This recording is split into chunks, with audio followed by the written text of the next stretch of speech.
नमस्कार, आप देख रहे हैं आज तक। आपके साथ मैं हूं सईद अंसारी। स्वागत है आपका। रात के 10 बज रहे हैं। आप आज तक पर दस्तक देख रहे हैं। संभव है आपके घर में अभी बिजली ना हो। आप इन्वर्टर, सोसाइटी जनरेटर की मदद से आ रही बिजली के कारण, टीवी पर या फिर इलेक्ट्रिसिटी ना होने के कारण मोबाइल पर आज तक की दस्तक देख रहे हैं। अगर आपके घर में इस समय बिजली है तो आप खुशनसीब हैं। कारण यह है कि दावों के अनुसार हमारे देश के 12 राज्य के लोग इन दिनों बिजली संकट से जूझ रहे हैं। ये राज्य हैं उत्तर प्रदेश, राजस्थान, मध्य प्रदेश, पंजाब, हरियाणा, उत्तराखंड, बिहार, झारखंड, महाराष्ट्र, गुजरात, कर्नाटक और आंध्र प्रदेश।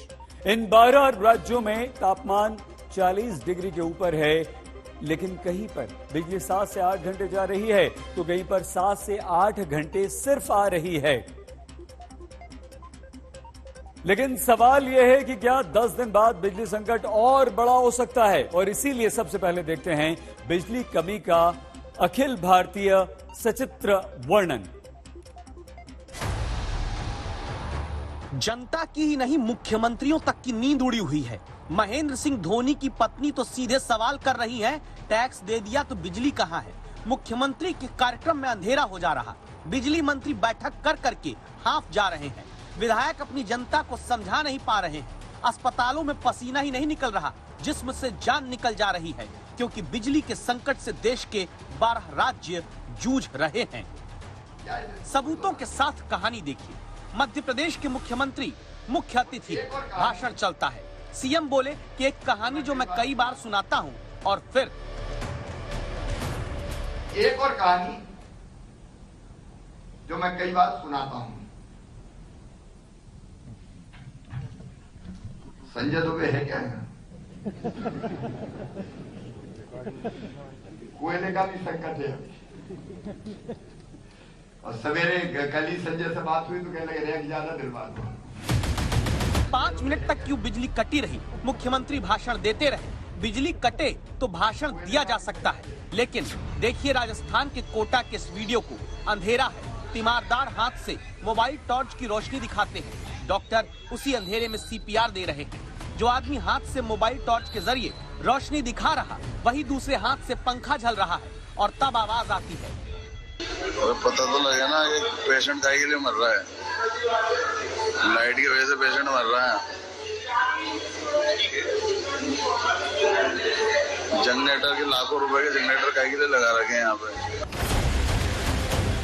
1 मिनट का ये वीडियो देश में कई राज्यों के कई शहरों में बिजली संकट के कारण अंधेर नगरी बन जाने की गवाही है, जहां गर्मी में बिजली न होने के कारण सिर्फ पसीना ही नहीं, प्राण भी निकल जा रहे हैं। कोटा के जिस अस्पताल में बिजली कटौती के बाद की हालत आपने देखी, उसी अस्पताल से यह परिवार अपनी मां को जिंदा वापस नहीं ला पाया।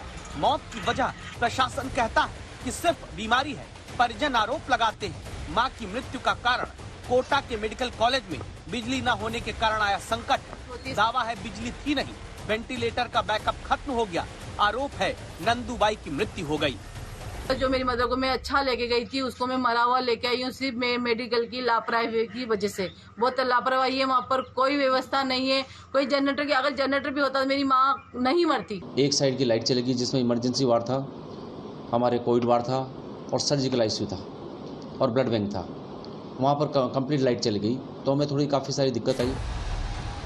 क्या बिजली का संकट देश के 12 राज्यों में और बढ़ने वाला है? क्या जब तापमान 45 डिग्री के पार हो रहा है तब बिजली और भी ज्यादा जाएगी? ऐसे में आप अभी सिर्फ अपने घर की नहीं बल्कि अस्पतालों की सोचिए, जहां इमरजेंसी में आम आदमी पहुंचता है। हालत ये कि बिजली है नहीं तो अंधेरे में पर्चा डॉक्टर लिख रहे। इलाज के बारे में सोचिए, कैसे होगा जब दावा है कि बिजली न होने से इटावा के संयुक्त चिकित्सालय में 2 घंटे मशीनें ठप रही।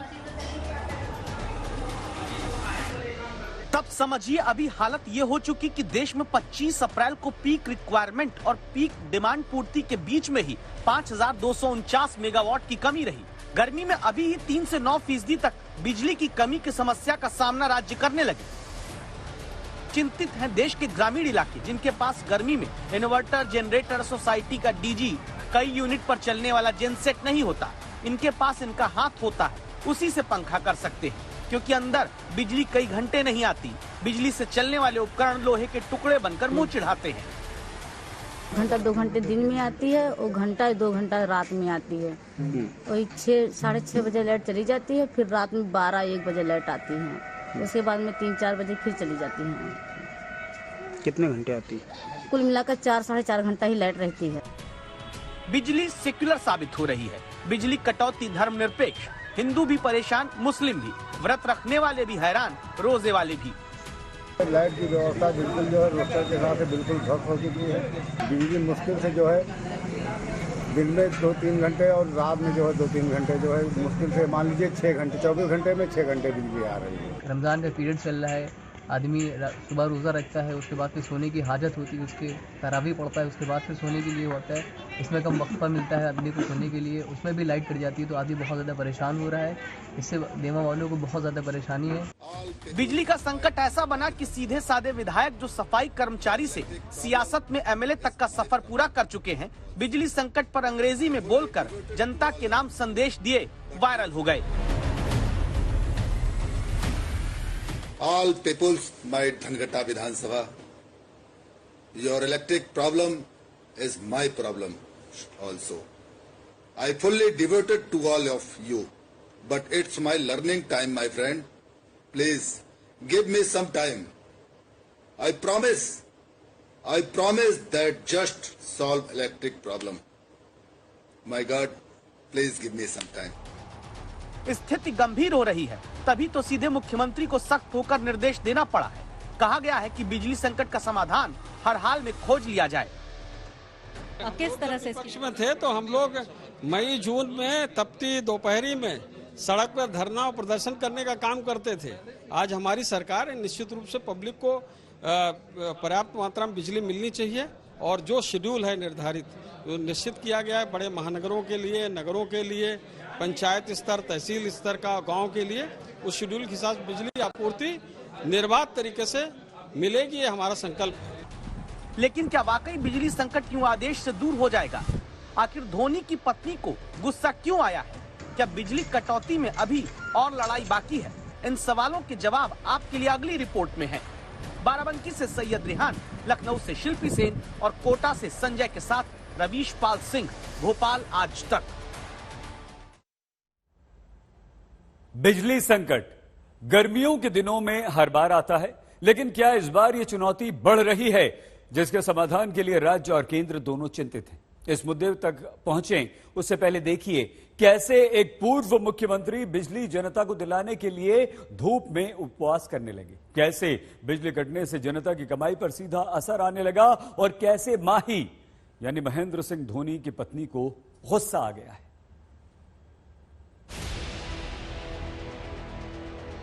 महेंद्र सिंह धोनी की पत्नी साक्षी ने ट्विटर पर अपने गुस्से की बिजली वाला ट्वीट इसलिए गिराया क्योंकि जब झारखंड के ज्यादातर जिलों में तापमान 40 से 44 डिग्री तक है, बिजली कटौती बढ़ी हुई है। साक्षी ने ट्वीट किया कि झारखंड के एक करदाता के रूप में बस ये जानना चाहती हूं कि झारखंड में इतने सालों से बिजली संकट क्यों है, जबकि हम जिम्मेदारी के साथ ये सुनिश्चित कर रहे हैं कि हम ऊर्जा की बचत करें।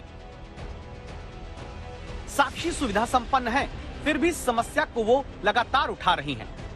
2019 में भी साक्षी ने बिजली जनता को घंटों तक न मिलने पर सवाल पूछा था। 3 साल बाद फिर वही हालत है, जिसकी वजह से परेशानी ऐसी कि धंधा मंदा हो गया, नुकसान आम आदमी उठाए। संवाददाता सत्यजीत कुमार रांची में डेयरी प्रोडक्ट और आइसक्रीम की शॉप में पहुंचे। हर काम जो है बगैर फ्रीजर का नहीं हो सकता है, यहाँ आप देख सकते हैं। और सबसे बड़ी बात यह है कि जबरदस्त जो है यहाँ पे बिजली का संकट जो है लगातार बना हुआ है, लोड शेडिंग हो रहा है। नतीजा ये किसी दुकान में बिजली समय से पूरी न मिलने के कारण सामान खराब हो जाता है। 5 से 7 हजार का नुकसान रोज का।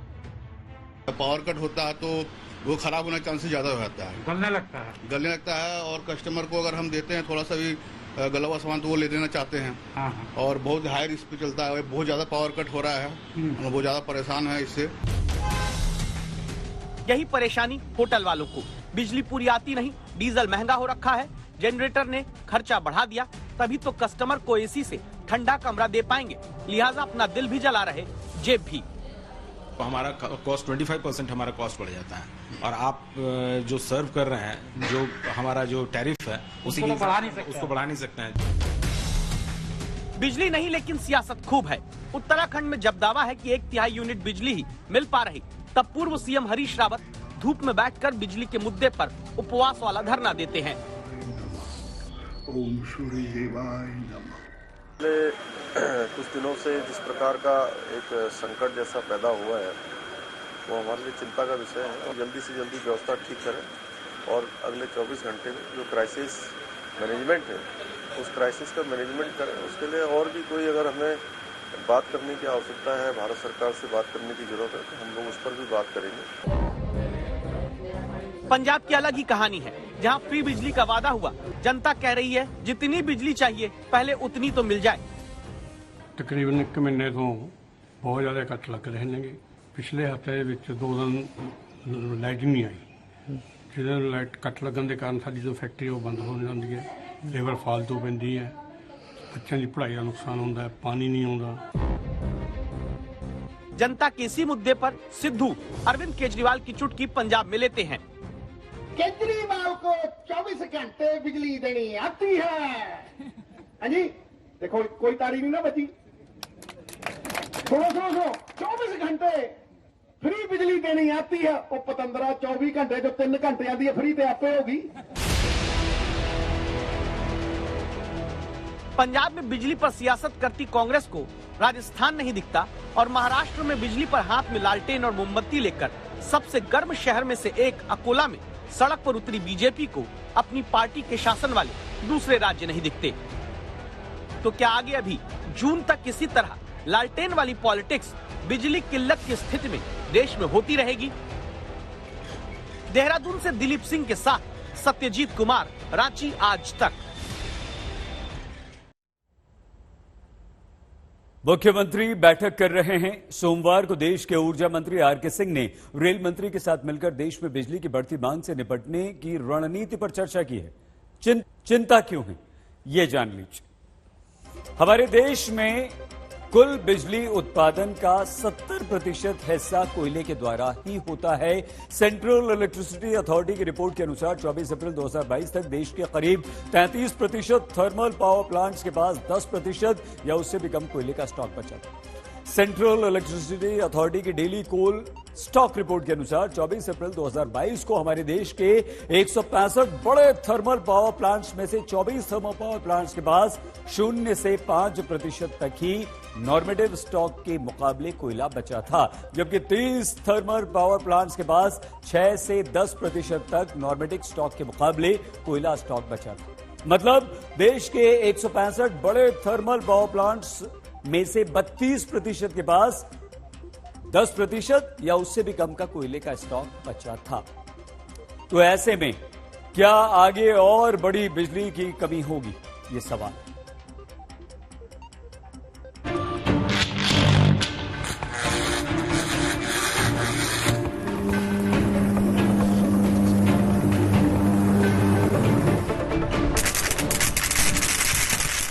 ये बिजली की आवाज है, सुनकर ही करंट दौड़ पड़ता है। फिलहाल देश में बिजली का करंट आपके घर में रोशनी कर सके, पंखा चला सके, इसकी चिंता कितनी गंभीर है इस बात से समझिए कि गोवा में बिजली कटने पर लोग ट्वीट करके शिकायत कर रहे थे। तब बिजली विभाग के आधिकारिक ट्विटर हैंडल से अपनी लाचारगी का ट्वीट मानो किया गया, जिसमें लिखा था, अब मेरे पास भी लाइट नहीं, जब तक आपूर्ति बहाल नहीं हो जाती और मोबाइल लैपटॉप चार्ज नहीं हो जाते तब तक मैं आपसे दूर नहीं जाऊंगा। लोग ऐसा ट्वीट देख हैरान होकर पूछने लगे कि ये क्या है। तो गोवा में बिजली विभाग के आधिकारिक ट्विटर हैंडल से ही फिर जवाब आया कि क्यों, क्या आश्चर्य क्यों, मैं भी दफ्तर के बाहर आपकी तरह एक उपभोक्ता हूँ, लेकिन ट्विटर पर विभाग का कर्मचारी मेरे लिए कोई विशेष सेवा नहीं है। सवाल यह है कि 25 करोड़ की आबादी वाला उत्तर प्रदेश हो या 20 लाख की आबादी वाला गोवा, 8 करोड़ की आबादी वाला राजस्थान हो या 3 करोड़ की जनसंख्या वाला झारखंड, हर जगह एक साथ बिजली संकट कैसे आए? इस वजह को समझने के लिए जानिए कि भारत में कुल बिजली उत्पादन का 70% हिस्सा कोयले के जरिए होता है। दावा है कि कोयले की कमी है, कोयला कम तो बिजली कम बन रही, डिमांड गर्मी में बढ़ गई, सप्लाई उसके मुताबिक नहीं तो बिजली अब कट रही। जो भी थर्मल पावर प्लांट है पूरे देश में, वो कोयले की कमी के कारणों के चलते अपना जनरेशन घटाने लगे, जिसका सीधा असर हमारे विद्युत आपूर्ति पर 18 अप्रैल के बाद दिखाई देने लगा। चिंता की बात यह कि देश के 173 थर्मल प्लांट में से 85 प्लांट जो घरेलू कोयले से चलते हैं, दावा है कि उसमें 25% स्टॉक ही कोयले का बचा। 11 प्लांट जो आयात किए कोयले से चलते हैं, वहां कोयले की भारी कमी हो रही है। 54 प्राइवेट पावर प्लांट में 28 प्लांट में कोयले की कमी है। राजस्थान के सभी 7 थर्मल प्लांट में इस वक्त कोयले की किल्लत है।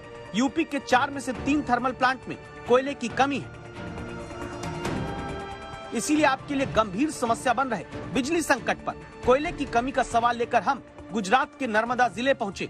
यहाँ केंद्रीय कोयला मंत्री प्रहलाद जोशी से पूछा कि समस्या कितनी बड़ी है। थर्मल पावर प्लांट्स में to be very specific 20 million tonne, लगभग 21 मिलियन टन अभी स्टॉक है। वो 10 दिन के लिए काफी है। एवरेज मैं बोल रहा हूँ, कुछ दूर दराज के जो इलाका है उधर थोड़ा कम है। और हमारे कोल इंडिया, कैप्टिव, ये सब मिलके हमारे पास अभी 72 मिलियन टन का स्टॉक है। तो लेकिन मैं मानता हूं नॉर्मली इस समय 17-18 डेज का स्टॉक रहना चाहिए, लेकिन रशिया से गैस आने का बंद हुआ है और imported based coal based power plant जो है, इंपोर्ट कोल उन लोगों को नहीं मिल रहा है। तो इसके लिए उनका भी जनरेशन बंद हो गया था। अभी कोशिश करके फिर शुरुआत हुआ है। डिमांड बहुत बढ़ गया है। हम डेली बेसिस पे 3.2 बिलियन यूनिट्स हम उत्पादन करते थे। इस टाइम पे 310, 315, 320, कभी कभी 300 भी हुआ है। लेकिन अभी 340-350 बिलियन टन, 300 नहीं, 3.5 billion tonne, 3.5 billion units per day हो रहा है। तो इसके कारण डिमांड भी बहुत बढ़ गया है। इसके कारण थोड़ा स्टॉक 16-17 जो रहने का था वो 10-11 दिन को। कोयला मंत्री भरोसा दे रहे हैं, फिर ये भी जोड़ते हैं कि जहां अभी 70-80 दिन का स्टॉक कोयले का होना था, वहां 10-11 दिन का रह गया। इसीलिए देश के 12 राज्यों के मुख्यमंत्रियों से लेकर देश के कोयला मंत्री, ऊर्जा मंत्री और रेल मंत्री सभी मीटिंग पर मीटिंग कर रहे हैं ताकि कोयले की कमी का समाधान निकाला जा सके, भीषण होते बिजली संकट से जनता को बचाया जा सके। आज तक ब्यूरो। कहा तो वादा किया था कि पंजाब में सरकार बनते ही एक भी किसान को आत्महत्या हम नहीं करने देंगे, और कहा सरकार बनने के 50 दिन होने को आ रहे हैं तो 25 दिन के भीतर पंजाब में 14 किसान अपनी जान दे चुके हैं। तो क्या पंजाब में आम आदमी पार्टी की सरकार अपना ही विश्वास किसानों से नहीं निभा पा रही है?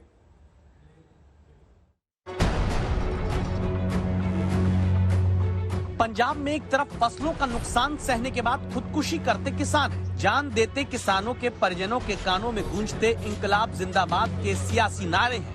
इंकलाब! और इन्हीं रोते बिलखते किसानों के घर वालों के दिमाग में शायद कौंधता होगा वो ऐलान जो सत्ता मिल जाने के बाद पंजाब के किसानों को ख्वाब दिखाकर किया गया। 1 अप्रैल के बाद से पंजाब के अंदर किसी किसान को खुदकुशी नहीं करने देंगे हम लोग। हमारी जिम्मेदारी है। 50 दिन सत्ता में आने के बाद पंजाब में आम आदमी पार्टी को होने जा रहे 25 दिन में दावा है कि पंजाब के 14 किसान खुदकुशी कर चुके। मानसा जिले के गांव भादड़ा में 42 साल के किसान मक्खन सिंह पर 5 लाख का कर्ज था। गेहूं की फसल की पैदावार कम हुई, कर्ज का बोझ ज्यादा था, खेत में फंदा लगाकर जान दे दी। ਜਿਹੜਾ ਇਹਨੇ ਕਰਜ਼ਾ ਪੈਸਾ ਲਿਆ ਸੀ ਸਰੇਹਾਂ ਸਪਰੇਹਾਂ ਹੋਰ ਕਬੀਲਦਾਰੀਆਂ ਵਾਸਤੇ, ਉਹ ਇਹਦਾ ਉਵੇਂ ਜੁਕਰੀ ਖੜਾ ਹੈ। ਜਿੱਦਾਂ ਦੀ ਕਣਕ ਵੱਢੀ ਹੈ, ਝਾੜ ਕੱਟਿਆ, ਉਸ ਦਿਨ ਤੋਂ ਇਹ ਬਹੁਤ ਪਰੇਸ਼ਾਨ ਰਹਿੰਦਾ ਸੀ, ਚੁੱਪ ਰਹਿੰਦਾ ਸੀ, ਕਿਸੇ ਨਾਲ ਗੱਲ ਨਹੀਂ ਕਰਦਾ ਸੀ। ਤੇ ਇਹਦਾ ਕਾਰਨ ਹੈ ਜੀ ਖੁਦਕੁਸ਼ੀ ਦਾ ਕਾਰਨ ਹੈ ਝਾੜ ਕੱਟਣਾ ਕਣਕ ਦਾ। फिरोजपुर, मानसा, होशियारपुर, हर जगह किसानों पर कर्ज और उपज में कमी ही जान देने की वजह बन रही है। लेकिन पंजाब में किसानों के पास सरकारी मदद नहीं पहुंचती, सियासत हावी है। पंजाब का किसान जो पूरे देश की भूख मिटाता है, लेकिन खुद मौसम की मार और कर्ज के तले असहज और असहाय है। पंजाब में पिछले 1 महीने में 14 किसानों ने खुदकुशी की है, जिसका सबसे बड़ा कारण है गेहूं की कम पैदावार। अब पंजाब में नई सरकार आई है, लेकिन अगर हम राजनीतिक पार्टियों की बात करें तो एक दूसरे के ऊपर आरोप प्रत्यारोप लगा रहे हैं, लेकिन किसानों की सुध लेने वाला आज भी कोई नहीं। कुछ बैंकों ने जो कर्जा किसान नहीं मोड़ पाए, उसके लिए अरेस्ट वारंट जरूर शुरू कर दिए थे किसानों के, जो विरोध के कारण आपकी सरकार को वापस लेने पड़े। तो अब आप बताइए कि आप कहां हो, इसके लिए कौन जिम्मेवार है? किसान अपनी आर्थिक स्थिति की वजह से ही बहुत बार वो खुदकशी करता है, लेकिन अब प्रदेश में आम आदमी पार्टी की सरकार आई है, अभी 1 महीना सरकार को बने हुआ है, और हम बिल्कुल कोशिश करेंगे, ऐसी नीतियां लेके आएंगे, ऐसी मार्केटिंग स्ट्रेटजी लेके आएंगे और उस ढंग से काम करेंगे कि जो हमारा किसान है वो आर्थिक स्थिति के कारण जो है खुदकशी ना करे। पंजाब के किसानों को यूं तो दूसरे राज्यों के मुकाबले संपन्न माना जाता है, लेकिन सच ये 85% किसान परिवारों पर कर्ज है। किसान टकटकी लगाए हुए सरकार की तरफ मदद की गुहार लगा रहे हैं। वहीं पंजाब सरकार का खजाना खाली है और मुख्यमंत्री भगवंत मान ने केंद्र सरकार से आग्रह किया है कि पंजाब को राहत का बड़ा पैकेज दिया जाए। 1 लाख करोड़ रुपए का पैकेज उन्होंने मांगा है, ताकि वो चुनाव में किए गए वायदे और किसानों को जो अब की बार फसलों का नुकसान हुआ है उसकी भरपाई कर सकें। लेकिन अभी तक ना तो केंद्र की सरकार की तरफ से कोई मदद आई है और ना ही पंजाब सरकार अभी तक किसानों की सुध लेने के लिए पंजाब के गाँव में पहुंची है। ये बात कह सकते हैं कि तुरंत बनी आम आदमी पार्टी की सरकार कैसे किसानों की स्थिति सुधार दे, लेकिन जिन्हें उपज में नुकसान हुआ, क्या उन किसानों को तुरंत मदद पहुंचाने का काम भी व्यवस्था नहीं कर सकती, जिससे किसानों की खुदकुशी रोकी जा सके? ललित शर्मा के साथ मंजीत सहगल, चंडीगढ़, आज तक। आज कहानी उस इंसान की जिसका धरती पर कोई घर नहीं, जो किराए के घर में रहता है, लेकिन वो मंगल ग्रह पर कॉलोनी बसाना चाहता है। इस शख्स का नाम एलॉन मस्क है, जो दुनिया का सबसे अमीर आदमी है। एलॉन मस्क की आज चर्चा का कारण सोशल मीडिया प्लेटफॉर्म ट्विटर है, जिसे एलॉन मस्क ने खरीद लिया है। दुनिया में ट्विटर के 22 करोड़ के करीब एक्टिव यूजर्स हैं और इस कारण से एलॉन मस्क दुनिया के सबसे अमीर शख्स होने के साथ साथ सबसे प्रभावशाली इंसान भी हो गए। एलॉन मस्क के पास इस समय 20 लाख करोड़ से ज्यादा की संपत्ति है। इसे आप ऐसे समझिए कि भारत सरकार ने 2021-22 में करीब 35 लाख करोड़ रुपए का देश का बजट पेश किया था। मतलब 140 करोड़ की आबादी वाले हमारे देश भारत में, जिसे अगला सुपर पावर माना जाता है, उसके सालाना बजट के 60% जितना पैसा अकेले एलॉन मस्क के पास। अभी कुछ ही समय पहले एलॉन मस्क की संपत्ति $305 बिलियन, मतलब 22,57,000 करोड़ रुपए थी, जो कई सारे देशों की जीडीपी से भी ज्यादा, जिनमें कोलंबिया, फिनलैंड, पाकिस्तान, रोमानिया, पुर्तगाल, न्यूजीलैंड शामिल हैं। अंदाजा लगाइए आप, एलॉन मस्क की बहुत तेजी से दौलत बढ़ी है। जैसे साल 2008 में उनकी संपत्ति लगभग $20 बिलियन थी, जो सितंबर 2020 में $68 बिलियन हो गई। नवंबर 2021 में यह बढ़कर $305 बिलियन तक पहुंच गई। अब आप ये जानना चाहते होंगे कि एलॉन मस्क आखिर ऐसा करते क्या हैं कि उनकी दौलत बुलेट ट्रेन की रफ्तार से बढ़ रही है, और इतने दौलतमंद इंसान ने ट्विटर को खरीदने के लिए 3,37,000 करोड़ रुपए क्यों खर्च किए? आखिर उन्हें एक ऐसा प्लेटफॉर्म जो घाटे में चल रहा था, एक ऐसी कंपनी जो घाटे में चल रही थी, उसे खरीदने की जरूरत क्यों पड़ी? इसका जवाब हमारी इस रिपोर्ट में।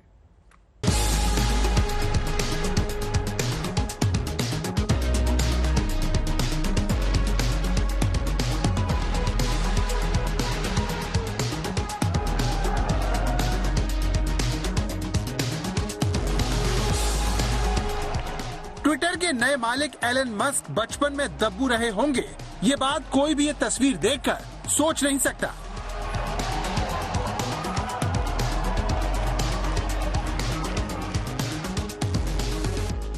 इसी तरह हिंदुस्तान का आम आदमी ये सपने में भी नहीं सोच सकता कि दुनिया का सबसे अमीर इंसान किराए के घर में रहता है।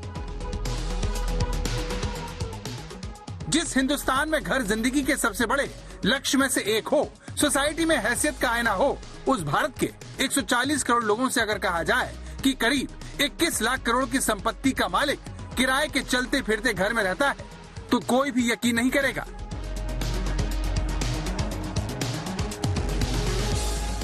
दोस्तों के खाली बेडरूम में सोकर जिंदगी बिताने वाले एलन मस्क दुनिया से अलग सोचते हैं, उल्टी धारा में बहते हैं।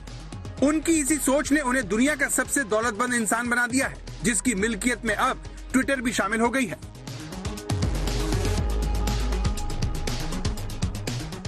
पचास साल के एलन मस्क दुनिया की सबसे बड़ी इलेक्ट्रॉनिक कार कंपनी टेस्ला के मालिक हैं। इसके अलावा एलन मस्क स्पेस एक्स के मालिक भी हैं, जिसका मकसद इंसान को मंगल ग्रह पर भेजना है। अब एलन मस्क के साम्राज्य में सोशल मीडिया की नीली चिड़िया भी शामिल हो गई है।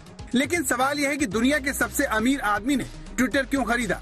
टेस्ला, स्पेस एक्स जैसी मुनाफे वाली कंपनी चलाने वाले एलन मस्क घाटे में चल रही ट्विटर के मालिक क्यों बन बैठे? ये बड़ा सवाल है। अमेरिका के कैलिफोर्निया के सैन फ्रांसिस्को में ट्विटर का हेडक्वार्टर है, जो अब एलन मस्क की निजी संपत्ति बन गया है। दुनिया के सबसे अमीर और टेस्ला के सीईओ एलन मस्क ने ट्विटर को 44 अरब डॉलर यानी 3,37,000 करोड़ रुपए में खरीदने का ऑफर दिया, जिसे कंपनी ने स्वीकार कर लिया।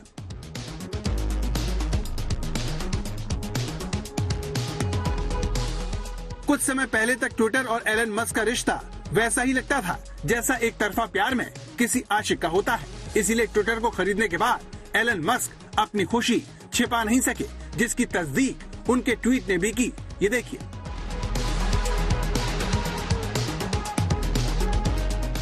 एलन मस्क ट्विटर को बहुत पसंद करते हैं, इसीलिए इस प्लेटफॉर्म पर उनके 85 मिलियन फॉलोअर हैं। लगातार सक्रियता की वजह से उन्होंने कई बार विवादित ट्वीट भी किए।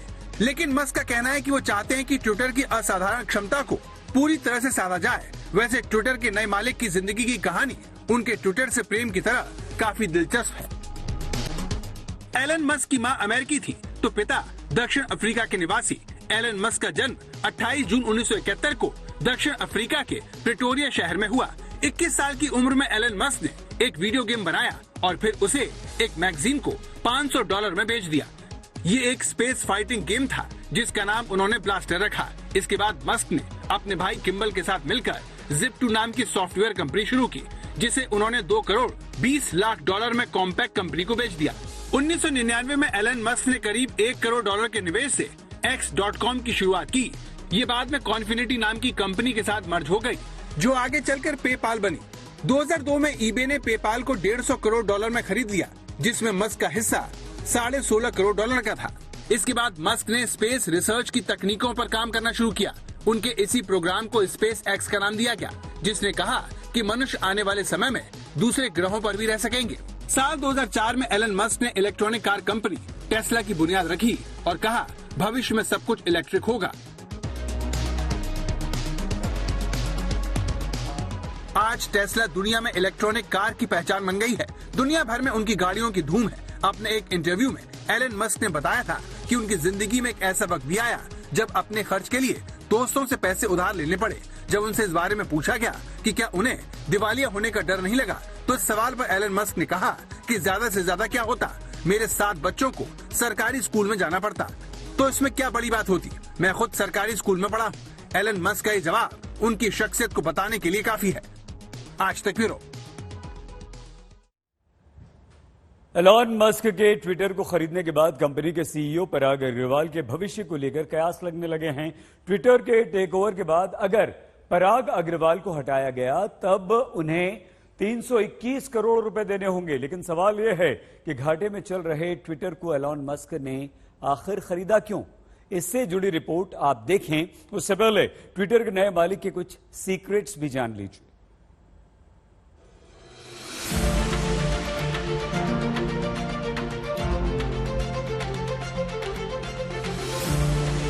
अगर हम कहें कि ये एक घर है तो शायद आप यकीन न करें। अगर हम कहें कि ये दुनिया के सबसे अमीर इंसान का घर है, तब तो हो सकता है आपको ये बात झूठी लगे, लेकिन ये एलन मस्क का घर है जो फोल्डेबल है। मतलब जरूरत पड़ने पर ये फोल्ड होकर छोटा हो जाता है और इसे कहीं भी ले जाया जा सकता है। ये देखिए,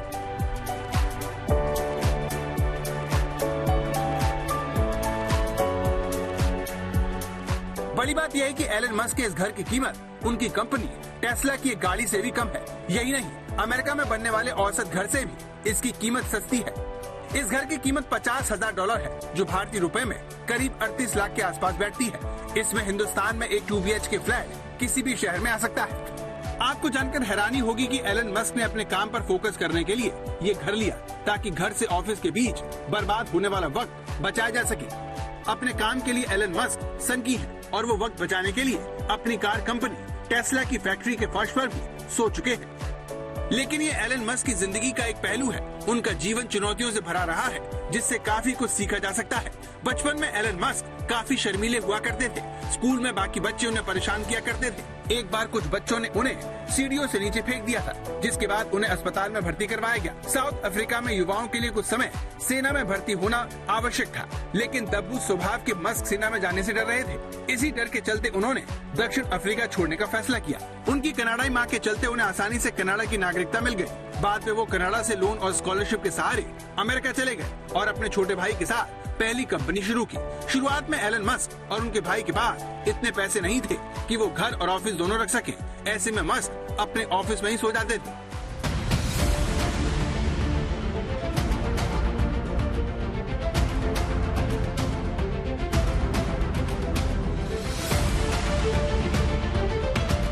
एलन मस्क की कहानी दुनिया भर के नौजवानों के लिए एक प्रेरणा है, जो उन्हें एलन मस्क का कट्टर समर्थक बनाती है। लेकिन अपने काम में संजीदा रहने वाले एलन मस्क निजी जिंदगी में दिल फेंक आशिक रहे हैं, जिसने उसी महिला से शादी की जिसे उन्होंने तलाक दिया। एलन मस्क की पहली पत्नी जस्टिन विल्सन थी, जिनसे उनकी मुलाकात यूनिवर्सिटी में पढ़ाई के दौरान हुई। शादी के बाद दोनों के 5 बच्चे हुए, लेकिन साल 2008 में रिश्ते की गाड़ी ने आगे बढ़ने से इनकार कर दिया और दोनों का तलाक हो गया। इसके बाद Elon Musk British actress Talulah Riley को डेट करने लगे। 2010 में दोनों ने शादी कर ली और एलन के पहले से मौजूद 5 बच्चों के साथ वो रहने लगे, लेकिन 2 साल के अंदर ही दोनों में तलाक हो गया। अगले ही साल एलन और टेलुला रिले ने सबको चौंकाते हुए दोबारा शादी कर ली, लेकिन शादी इस बार भी नहीं चली और साल 2016 में दोनों फिर से अलग हो गए। अब तक एलन 7 बच्चों के पिता बन चुके थे।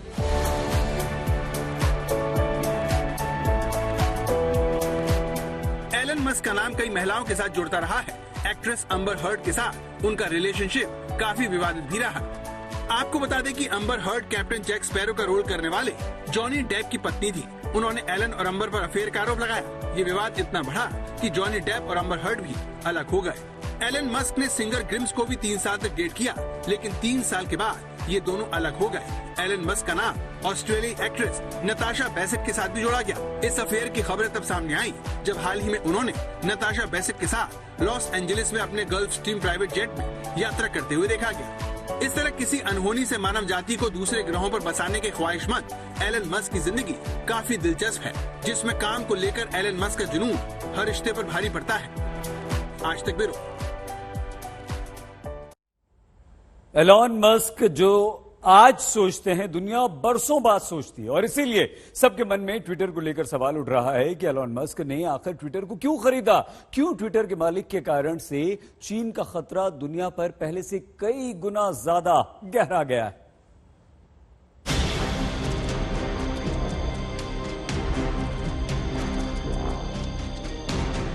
क्या ट्विटर को खरीदने वाले एलन मस्क चीन को फायदा पहुंचाएंगे? इस सवाल की वजह चीन के सरकारी अखबार का ये ट्वीट है, जिसमें कई बातों ने सारी दुनिया को परेशान कर दिया।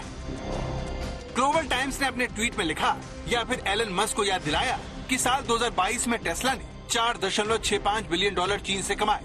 चीन में टेस्ला का कारोबार 52.8% की रफ्तार से बढ़ा है और टेस्ला की 24% कमाई चीन से आती है। तो जो चीन कर्ज देकर पाकिस्तान और श्रीलंका जैसे छोटे देशों को बर्बाद करके अपना गुलाम बना रहा है, उस चीन में अगर एलन मस्क के कारोबारी हित जुड़े हैं, तो फिर क्यों न समझा जाए कि इससे चीन को फायदा होगा। इस सवाल की गूंज आज चीन के विदेश मंत्रालय से लेकर व्हाइट हाउस की प्रेस कॉन्फ्रेंस में सुनाई दी। 我注意到你很会猜测，但是没有任何事实的依据。 एक्सपर्ट को चिंता है कि अब मस्क दुनिया के बड़े इन्फ्लुएंसर और ब्लू टिक वाले लोगों को आसानी से प्रभावित कर सकते हैं। माना जा रहा है कि मस्क की योजना ट्विटर से सॉफ्ट पावर का इस्तेमाल करने की है। अगर इसे आसान भाषा में आपको समझाएं तो ये समझ लीजिए कि एलन मस्क अपने या फिर चीन के हित में ट्विटर के जरिए दुनिया भर की सरकारों पर दबाव बना सकते हैं। इसी बात से अमेरिकी राष्ट्रपति जो बाइडेन भी चिंतित हैं। No matter who owns or runs Twitter, the president has long been concerned about the power of large social media platforms, the power they have over our everyday lives. Elon Musk और चीन के रिश्ते बहुत गहरे हैं। इसकी सबसे बड़ी वजह एलन मस्क का इलेक्ट्रिक कार का कारोबार है, जिसमें चीन एक बहुत बड़ा बाजार है। चीन की सरकार से एलन मस्क का इतना ज्यादा प्रेम है कि वो भारत में अपनी कार तो बनाकर बेचना चाहते हैं, लेकिन चीन में ही उसे बनाने पर अड़े हुए हैं। जबकि ट्रांसपोर्ट मंत्री नितिन गडकरी उनसे लगातार भारत में टेस्ला की कार बनाने की बात कर रहे हैं। If the Elon Musk is ready to manufacture a Tesla in India, there is no problem. Elon Musk Bharat से इलेक्ट्रिक कारों पर आयात शुल्क घटाने की मांग कर चुके हैं ताकि चीन के लोगों को रोजगार और वहाँ की सरकार को टैक्स मिल सके। लेकिन सरकार ने साफ कर दिया है कि चीन को फायदा पहुँचाने वाली ये नीति उसे मंजूर नहीं होगी। आज तक ब्यूरो। दर्शक में आज के लिए बस इतना ही। आप प्लीज अपना बहुत ख्याल रखिएगा। देखते रहिए आज तक।